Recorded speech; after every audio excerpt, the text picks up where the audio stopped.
Oke, kita langsung aja bedah laporan keuangan dari Bank Panin Dubai Syariah atau PNBS untuk tahun 2025.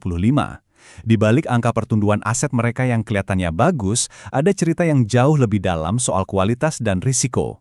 Yuk, kita selami bareng-bareng. Pertama-tama, lihat angka ini.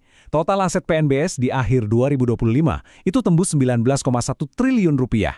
Angka yang gede banget nunjukin skala bisnis mereka yang nggak main-main. Tapi ya, seperti biasa, angka sebesar ini justru bikin kita harus lebih penasaran. Ada apa di baliknya? Jadi asetnya sih meroket ya, tapi pertanyaannya apa cerita sebenarnya? Dan yang paling penting, apakah pertumbuhan ini bisa dibilang pertumbuhan yang sehat? Nah ini yang mau kita bongkar habis-habisan.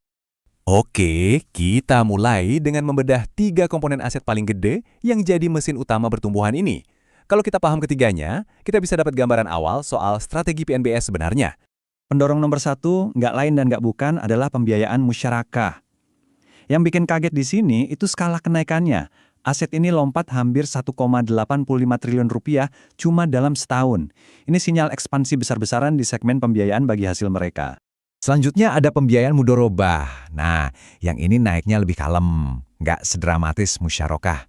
Tapi tetap kontribusi positifnya ada, sekitar 124 miliar rupiah. Jadi pertumbuhan stabil di sini seolah melengkapi ekspansi yang lebih agresif di pos pembiayaan utama tadi. Nah, ini dia aset terbesar ketiga, agunan yang diambil alih, atau gampangnya, aset sitaan. Dan disinilah ceritanya jadi menarik. Beda sama dua yang pertama, nilai aset ini justru akar turun, sebesar 52 miliar rupiah. Ini petunjuk pertama kita kalau ada perbaikan dalam cara bank mengelola risiko. Oke, kita udah lihat apa aja yang tumbuh. Sekarang, waktunya kita masuk ke pertanyaan yang lebih penting. Bagaimana kualitas pertumbuhannya? Apakah PNBS ini cuma gedein neraca aja, atau mereka beneran berhasil bikin neracanya lebih kuat? Buat ngukur kesehatannya, kita bakal pakai satu metrik kunci, CKPN. Anggap aja ini semacam dana darurat atau bantalan pengaman yang disiapin bank buat jaga-jaga kalau ada pembiayaan yang macet. Logikanya kan sederhana ya, semakin besar risikonya, seharusnya bantalannya makin tebal dong. Dan disinilah kita nemuin sesuatu yang paling mengejutkan. Coba lihat tabel ini. Walaupun total aset dan pembiayaan meroket, jumlah bantalan pengaman alias CKPN yang disisihkan bank malah turun drastis. Dari sekitar 219 miliar di 2024, jadi cuma 147 miliar di akhir 2025. Ini kan agak aneh ya.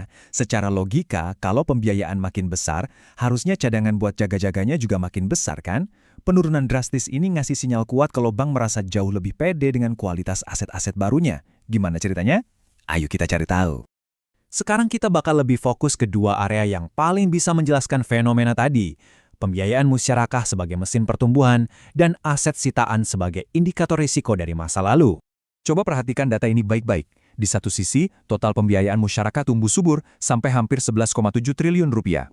Tapi di sisi lain, lihat cadangan kerugian yang khusus disiapin buat pembiayaan ini. Justru anjlok dari 193 miliar jadi cuma 128 miliar rupiah. Nah, slide ini meringkas semuanya dengan sangat jelas. Di kiri, portofolio pembiayaan terbesar mereka naik 19%. Tapi di kanan, pada saat yang bersamaan, mereka merasa perlu untuk menurunkan cadangan risiko sebesar 34%. Ini sinyal yang luar biasa kuat. Jadi artinya apa? Simpelnya gini, PNBS nggak cuma berhasil berekspansi, tapi mereka melakukannya sambil menyalurkan pembiayaan ke nasabah-nasabah yang profil risikonya jauh lebih baik. Ini tanda manajemen risiko yang makin matang dan selektif. Bukti kedua kalau manajemen risikonya membaik datang dari sini. Penurunan aset sitaan ini nunjukin kalau bank berhasil membereskan pembiayaan bermasalah dari periode sebelumnya.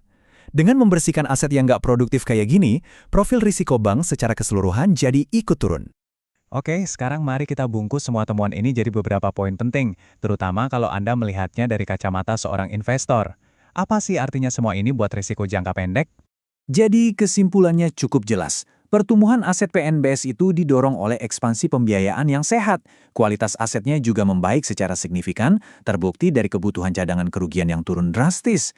Mereka juga berhasil bersih-bersih aset bermasalah. Keseluruhannya, ini nunjukin kalau risiko jangka pendek bank ini kelihatan jauh lebih solid dan terkendali. Tentu aja, ceritanya nggak berhenti sampai di sini. Walaupun neraca PNBS sekarang kelihatannya lebih kuat dan lebih sehat, tantangan sebenarnya adalah gimana caranya mereka mempertahankan kualitas aset yang bagus ini di tengah ketidakpastian ekonomi yang mungkin aja datang. Nah, itu pertanyaan kunci untuk masa depan.